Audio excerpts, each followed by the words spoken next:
Hello and welcome everybody to Pizza Industry Convos, part of the Pizza Club Network. Tonight, we're going to be chatting with Nicole Bean of Pizaro's Pizza in Texas. She owns two restaurants, part of her family business, and is an ambassador for women in pizza. Nicole, welcome to Pizza Club. How are you doing? Good. How are you? Excellent. So I'm excited to dive in and talk about all things that are going on in your world, and we'll get a chance to talk about women in pizza as well. So why don't you just tell us a little bit about your backstory with the business and how you kind of got involved with pizza. Sure. Yeah. Started out basically in the family business when my dad called me and was like, "Hey, we need help." They opened up the pizzeria in 2011 with just Neapolitan, and shortly after I joined with my husband, we started really taking pizza to the next level and just like really diving into it. And we opened our second location in 2016, and I started to go get more education and started to add new styles to our menu, such as Detroit and New York style, as well as gluten-free. So we now offer three different styles, including the gluten-free option in our Detroit style. And yeah, I've just been kind of pursuing the pizza career, even though it's not something I originally wanted to do, but here I am. I really enjoyed it. It's something I get to do with my hands, and I'm creative, and not every day is the same. So that makes me happy. That's awesome. And you also have a university, right? Pizza U? Yes, Pizza U. So that's our pizza school. So it started out as just kind of like an informative way to teach our customers about what we do and the passion that we have, and just kind of explaining the process of basically Neapolitan. And then it started really spiraling into, more and more people wanted to do more with that. So we started offering more classes. About 2 years ago, we finally split it from Pizzaro's, and now we have its own brand. It's basically a sister company called Pizza U. So essentially, we do various classes, anything from dough making to just very simple pizza making classes, which is one of the more popular classes because it's about an hour and people just come in to have fun with it. It's just making pizza and that's it. They get to sit down and eat it at the end of the hour, and it's literally one of the most popular classes we've offered for $75. That's awesome. And you have three different styles. So are you mainly teaching Neapolitan in that, or do you Yes, get into all the styles? we started offering New York and Detroit as classes, and started to kind of find out that they weren't as much wanted as Neapolitan. So we were fine with that. So now we've kind of deterred to like by request for New York or Detroit, which we've had a few over the last couple months, but most of it's geared towards Neapolitan. More and more people are getting, unis, rock boxes, like Forno Bravo, like mini ones. I've seen everything. I'm starting to see things that I've never seen before from brands I've never heard of. Some of them are tabletop, some of them are like, skirting around on wheels. So it's really cool that more and more people are investing in this home style pizza. Yeah. And I'm curious to know what's more popular in the restaurant now that you're offering three different styles. I know you kind of started with Neapolitan. That's kind of the OG Yeah, style, right? In your yeah. restaurant. Tell a little bit about how it's evolved and what people are into nowadays. Oh, things have gotten crazy over the years. So obviously Neapolitan is the most beloved of all of them. We offer a lunch special only with Neapolitan to get you in and out very quickly because they cook in 90 seconds. So it's just kind of a no-brainer, just keep that as a lunch special. So Neapolitan always kind of like teetering just slightly ahead of everybody else. But when we offered Detroit style for the first time, it took a little while to really catch on. Even with our Neapolitan, we were constantly teaching people what that style was, what it was about. And so we did the same thing and just replicated it with Detroit. It started to build on, started to catch fire, and then we introduced New York. And then we started to see this like really cool split of like how everything was going. At one point, we were exactly a 33% split across all three, which is pretty cool. But now it's kind of goes in these waves and even hourly. It's fun when we're on the line on Friday. It's like, oh, it's the Neapolitan hour, then it's the New York hour, and then we like kind of alternate between like Detroit's, New York's, and it's a very fun flow. But I would say Neapolitan's still holding pretty steady. Then New York is like right underneath it, and then Detroit. Very cool. And Yeah, there's a lot of operators who are part of the Pizza Club, and I think one of the things that I'd love to know about from you, just the complexity of doing three styles. As you mentioned, you're kind of juggling there. If you were going to give advice to somebody who was thinking about, okay, I have Neapolitan or I have New York, but I really want to offer several styles. What are some of the big picture things to think about? Because obviously, it's a totally a shift in your business model, right? Or operationally, at least. yeah. First and foremost, just start with one. Don't overwhelm yourself in trying to do everything all at one time. I promise you, Tony Gimignani didn't just start throwing stuff on the menu and be like, "We're doing everything." It was just a very nice evolution of things that he wanted to do, and kind of similarly, I saw that myself and was like, "That's really cool to offer multiple styles and be able to cater to so many people." And we started again with one because once you start that process, you really start unwinding like how difficult it really is, then trying to figure out the processes of like how is your staff going to understand how to do this plus what you already do. Then do you offer different toppings for it? What new supplies do you need? So it's a really long drawn out process if you are really organized, and I would like to say I'm pretty well organized.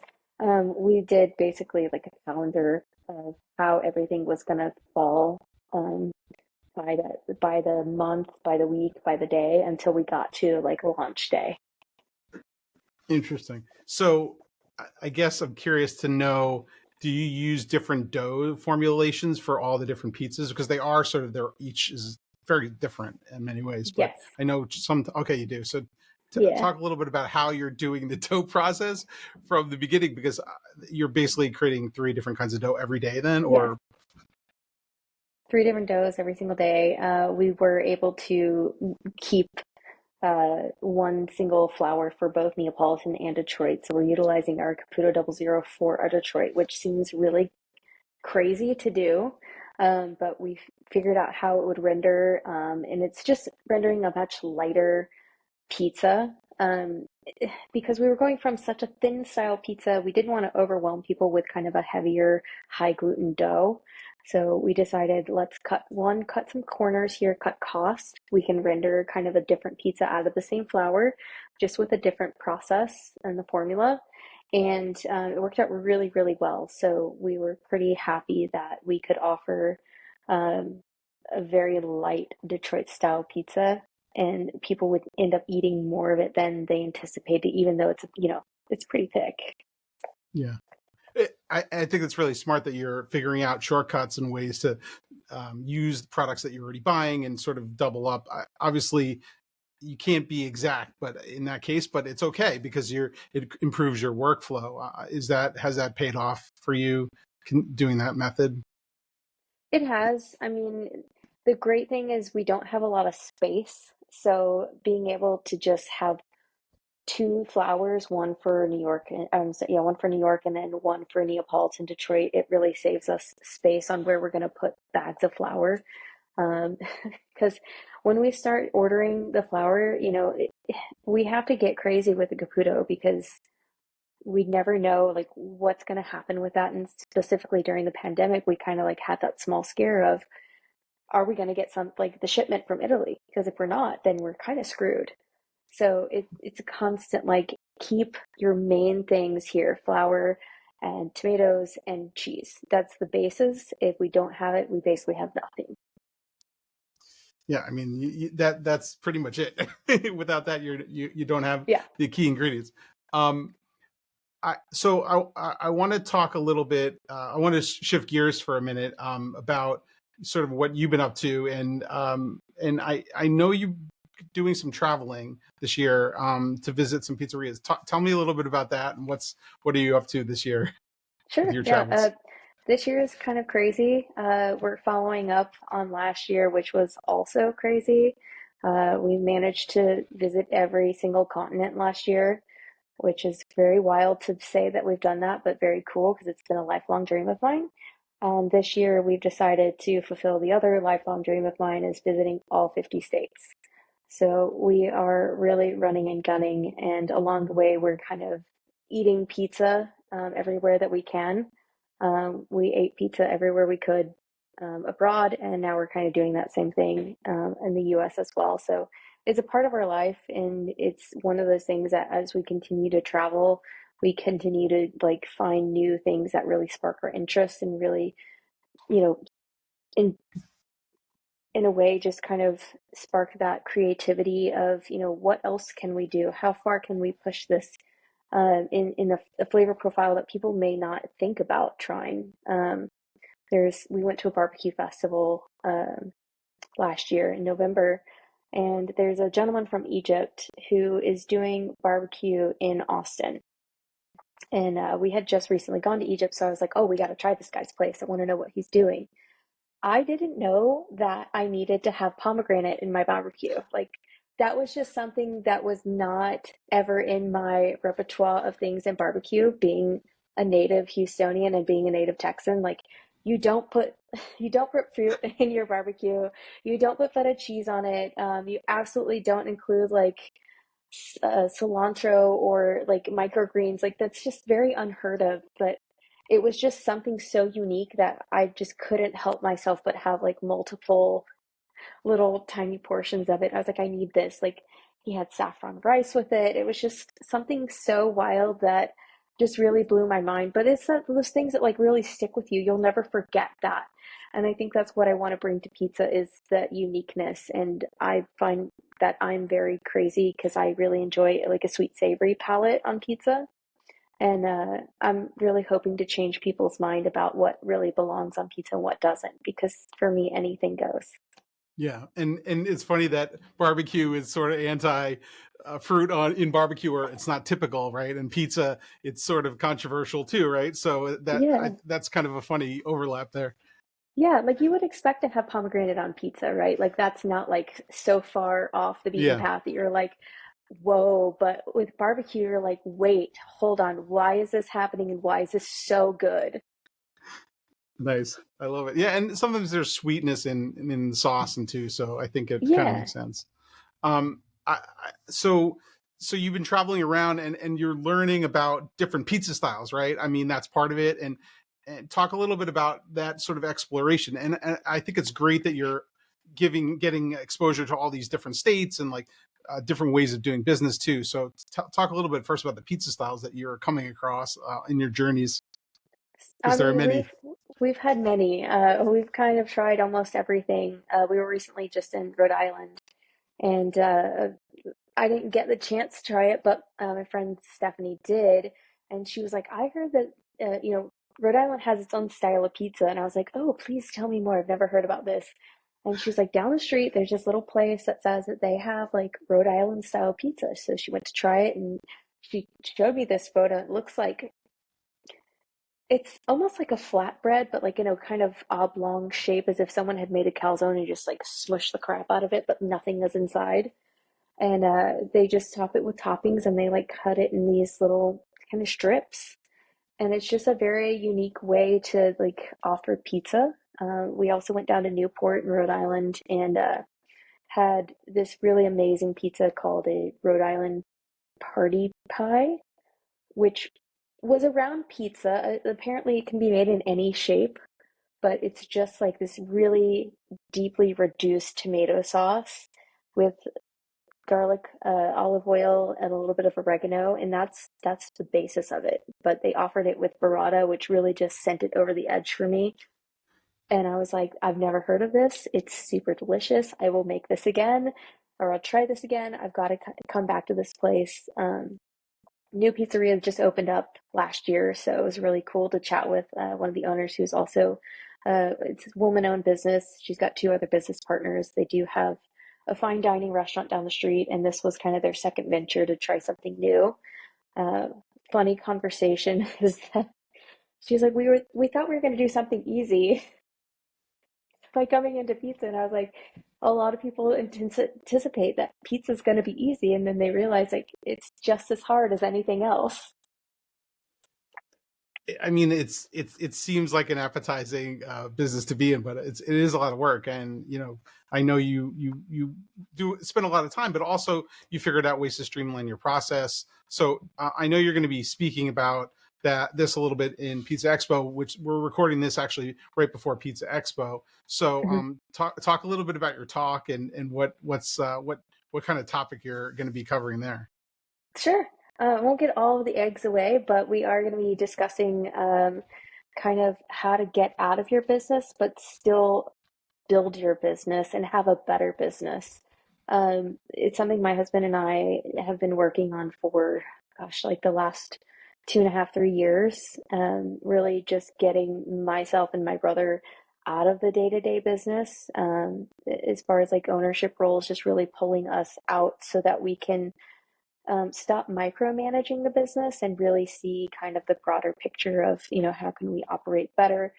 How can we grow the business? What can we do with our free time? Are we really valuable to the business on the day to day, or are we just driving our employees crazy?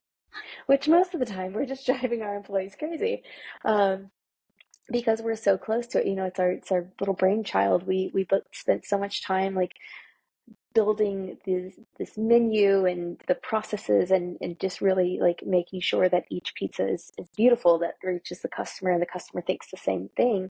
But essentially, long story short, is we have figured out some different techniques and ways that we can alleviate our time inside of the restaurant and alleviate some of the stresses that we have by building trust through employees and making processes that work and that standardize so that there isn't like, oh, Johnny made that pizza versus Nicole made that pizza. There isn't really too much differentiation between who's making the pizza, and so the customer doesn't really know who made it versus who didn't make it, or it should look identical every time that it comes out. Yes, some pizza makers do have a different push out. They do have a different way of maneuvering the pizza. I couldn't make the same pizza that Chris Decker makes because we are two completely different pizza makers. But the way that we train our employees is that we want the same consistency across the board as best as possible.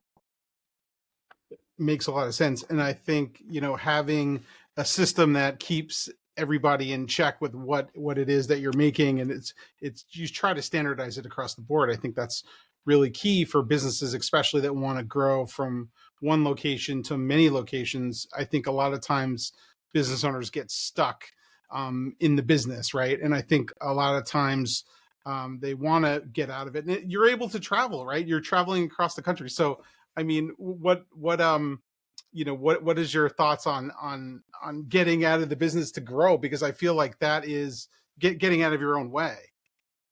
It's really hard. I mean, I still have like a lot of anxiety that comes with, not being there. It's that feeling of guilt of like, I'm not there today, or I wasn't here, 2 days ago when something happened. And there is a lot of guilt that comes with it. But at the same time, you have to remember your ultimate goal and like really keeping the best way to describe this is kind of like a tunnel vision, not saying like, oh, we're blocking everything out, but just kind of really focusing on what that end goal is. And for me, it's building more Pizzaro's pizzas in not necessarily the same way that we have them now, but creating more of them. Ever since I stepped into this business, I told my dad, I was like, we need to have a bunch of these just everywhere.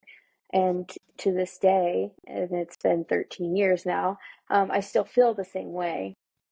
And I wanted that to happen in 2019, but the pandemic happened, so here we are. So what I mean in terms of expansion for Pizarro's, I mean, how do you sort of see like the next chapter beyond the two locations? Do you want to grow? Are you kind of happy with where you are? Do you want to like how do you envision like the future now that you've kind of owned this part of it and ready, maybe to move on to something more or grow?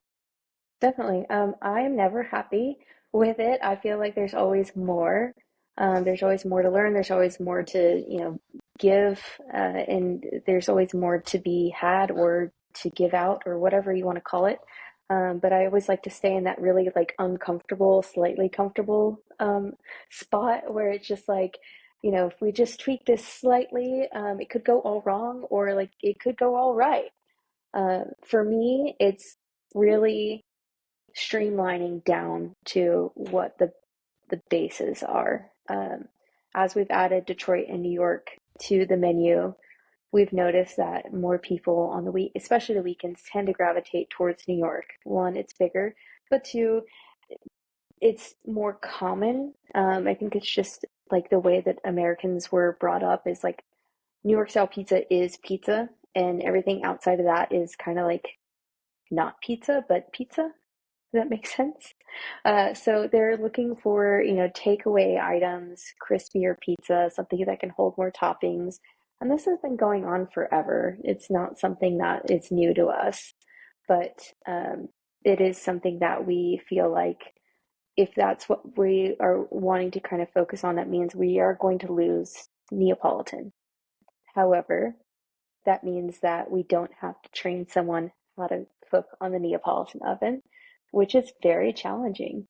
I mean, you're talking about like a 90-second cook time versus, a 8 to 10 minute cook time, depending on what your temps are for New York. And there's less that's really involved with that. You can kind of set it, put it on timer, watch it, versus there's no time to watch Neapolitan oven.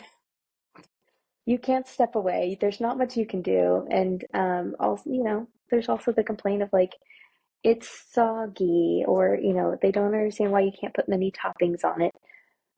It's a price we have to pay in order, I think, to grow and kind of, if we're not going to be at every location all the time, the more that we expand, the less we're going to be there. So there's a little give and take, but I feel like if we lose Neapolitan, then I can add cracker thin,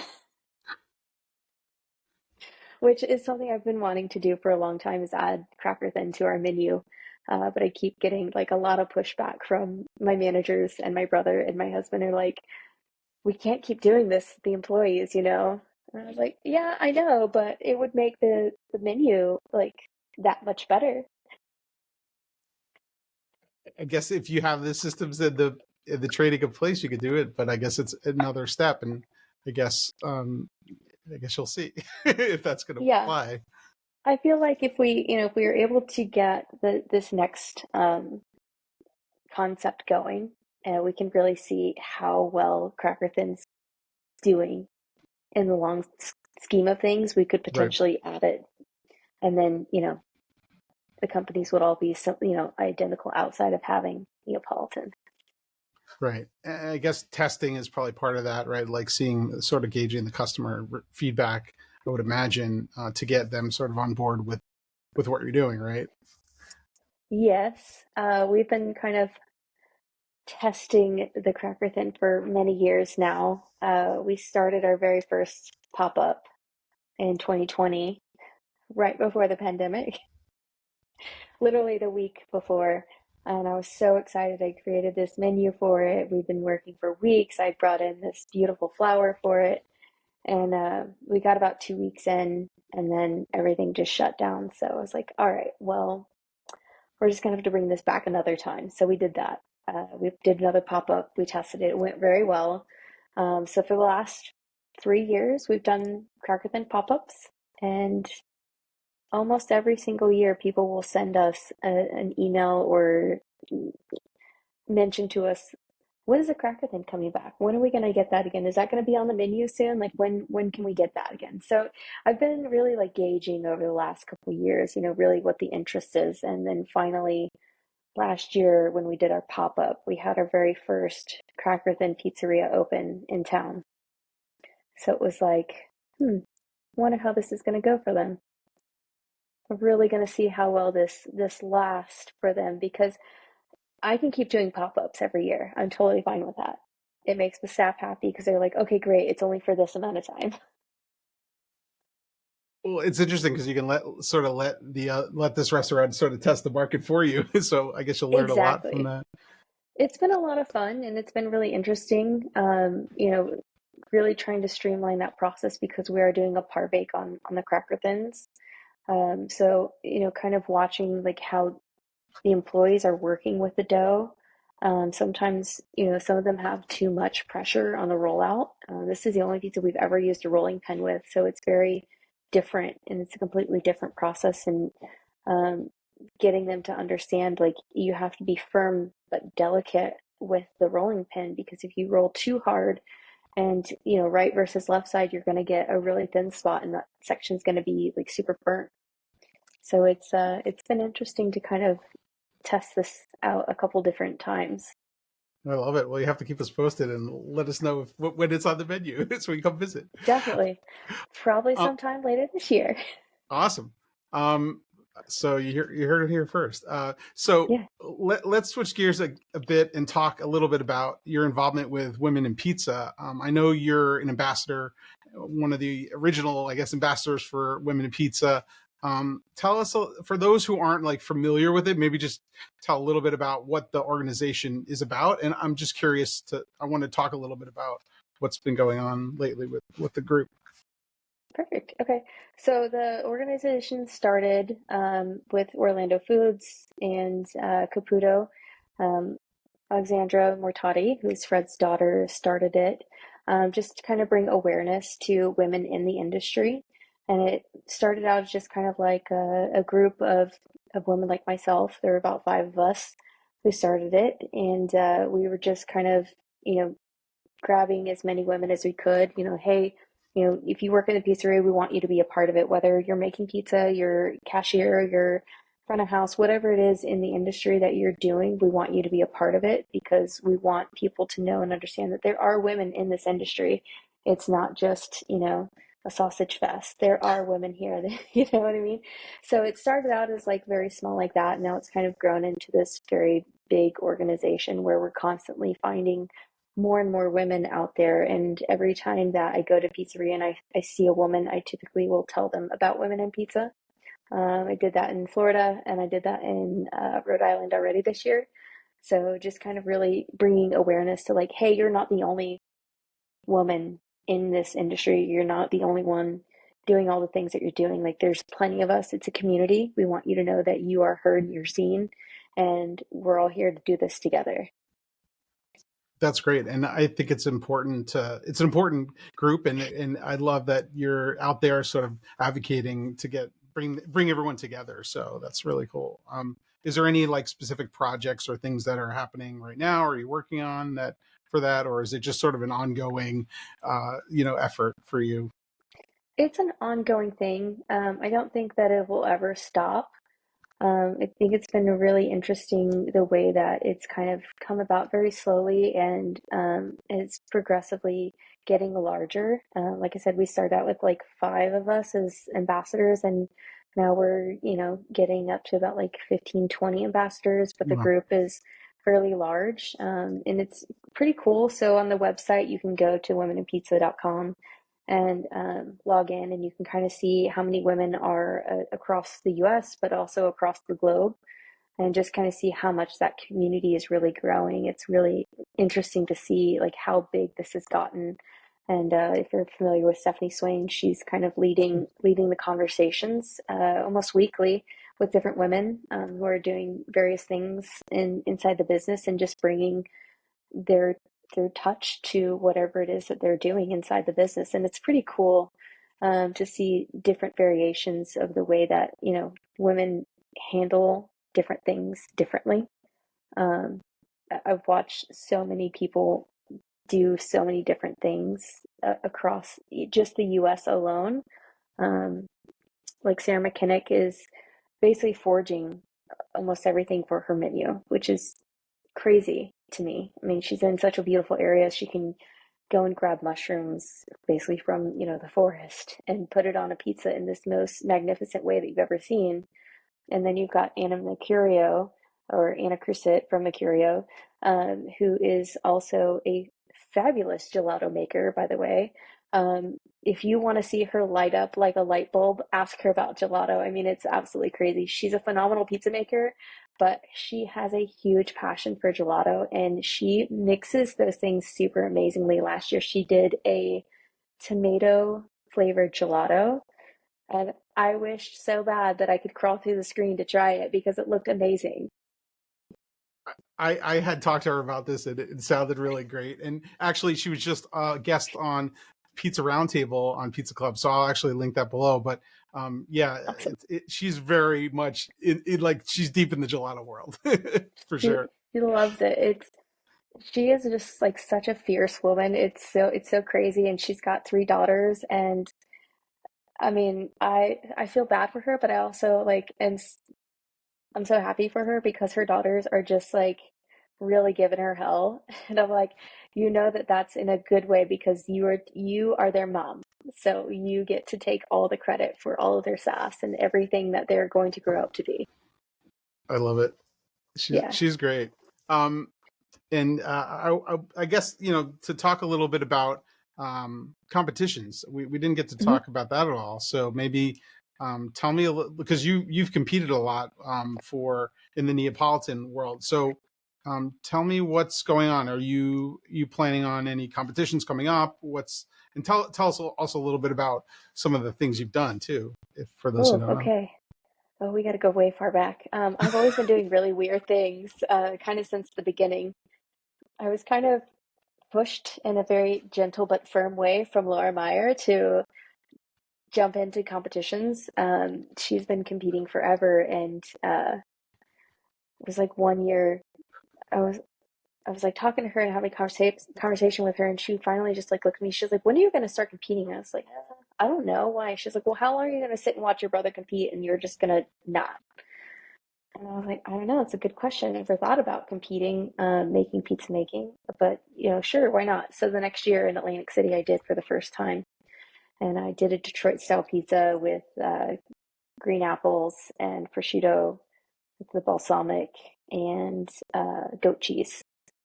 And it came out beautifully. I was very happy with it. Very basic pizza, I felt like. But this was also at the time that Detroit was just kind of coming out of the woodwork a little bit. So I was really happy with the first one that I did. I didn't place terribly. It was like kind of right in the middle-ish. I think like top 20. So I was like, okay, I think this is going to go fine. So after that, I really honed in on my skills and I was like, all right, next year I'm competing in Las Vegas. We're doing this. So I found a lot of comfort in Detroit style at first.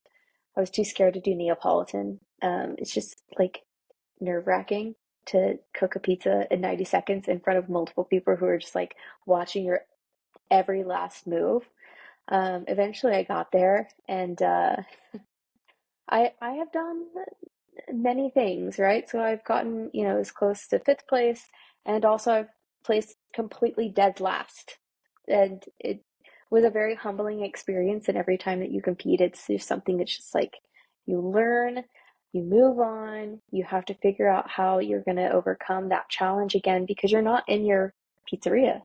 You're somewhere completely different, doing something completely out of your element. You don't know where everything is, you don't know the tools, you may not have the right temperature. There's so many things are just completely out of your control that you have to just be like, okay, I'm just going to deal with this. But I think my first Neapolitan pizza I made I think I did it in Vegas. And I think that was the first one that I like completely bombed. I ripped the pizza. It wasn't holding my peel correctly. It was upside down. Didn't even notice. I get lucky because my last name is Bean, so I'm usually first, which is at like 7:30 in the morning, sometimes, earlier. So there's no one around. There shouldn't be any pressure, but you're like the first person to go. So you're like, oh, there's no problem, right? And then you just like don't even think about what you're doing. Then you end up ripping a hole in your pizza and you finish last. And it's fine. It's okay. It is what it is. Get it out of the way early. But I guess I'm sure you've learned a lot and met a lot of great people along the way. So I think I'm sure even in the losses and the being dead last, like I'm sure every little competition or every competition you get some little thing out of it. I would imagine. Yeah. I mean, the fun thing is watching other people compete and then being like, oh, I should have done that. Or, oh, that's a really cool tip or trick or something. Um, I competed Neapolitan and Parma, which was the first time that I ever had my dough weighed, my sauce weighed, my cheese weighed. Like they literally asked you how much dough in grams, how much sauce are you putting on your pizza, where's your cheese from? I mean, everything that you could possibly imagine. Is a little bit kind of crazy because it's also, they're asking you in Italian with a translator. Uh, so, it becomes a little more cumbersome at that point. And then last year I did Neapolitan in Naples for the first time. And I had so much fun in Naples that I was just like, I'm gonna do it again. I'm gonna just go make pizza just because I want to. I don't even care if I place. I just want to make pizza in Naples. And so I'll be going back again this year to make Neapolitan pizza in Naples again. So Very if I cool. win, great. If I don't care. I'm here to have fun and just enjoy it, and you know. I think that's a great attitude, and I wish you luck and success in Naples again. And Thanks. um, and what, just real quick, what are the categories you're competing with in Vegas coming up for the Pizza Expo, which is in next week? I'm going to be competing in non-traditional, and I'll be doing a Roman style pizza this year, All right. which Well, I'm very excited about. I've really dived hard into Roman style pizza, and I know that I'm not perfect at it, but I'm still trying, and I'm going to give it a go. yeah, I give you a lot of props for putting yourself out there and trying something in a new category. So Heck yeah, you never know what you're going to do well in. yeah, got to give it a shot. Well, Nicole, I just want to thank you. Is there anything else that we should have talked about or forgot? That's going on in your world right now. I think we've covered a lot. We have covered a lot. I'm exactly how our conversation went today. I'm just kind of all over the place. So it's just one of those things like, I'm trying to keep up with myself most days. So if you can keep up with me, I congratulate you. Well, But I think we covered most everything. But if you awesome. are interested in following us through our travels, we do have a YouTube channel. So if you're curious to kind of watch us travel through the US and dive into pizza and stuff, we are documenting it. What is the handle for that YouTube channel?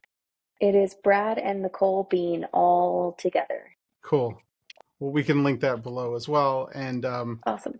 again, I really appreciate your time, Nicole. Thank you for coming on Pizza Club and telling us what's going on in your world. We'll hope to have you back in the future. Um, and good luck in Vegas. Thank you. Well, I can't say you're coming to Vegas, right? I am not, unfortunately, this year. Oh no, darn it. I was gonna say I can't wait to see you, but I will miss you dearly. Thank you. Well, next year, hopefully. Yes. And yeah, so best of luck. And just before we go, how can people find you on social media besides your YouTube channel? They can find me on Instagram, nick.bean. It's nic.bean. It's the best way to find me. Awesome. Yeah. And your pizzeria Yep. handle? Pizaros_pizza. It's Pizaros_pizza. Awesome. Thanks again.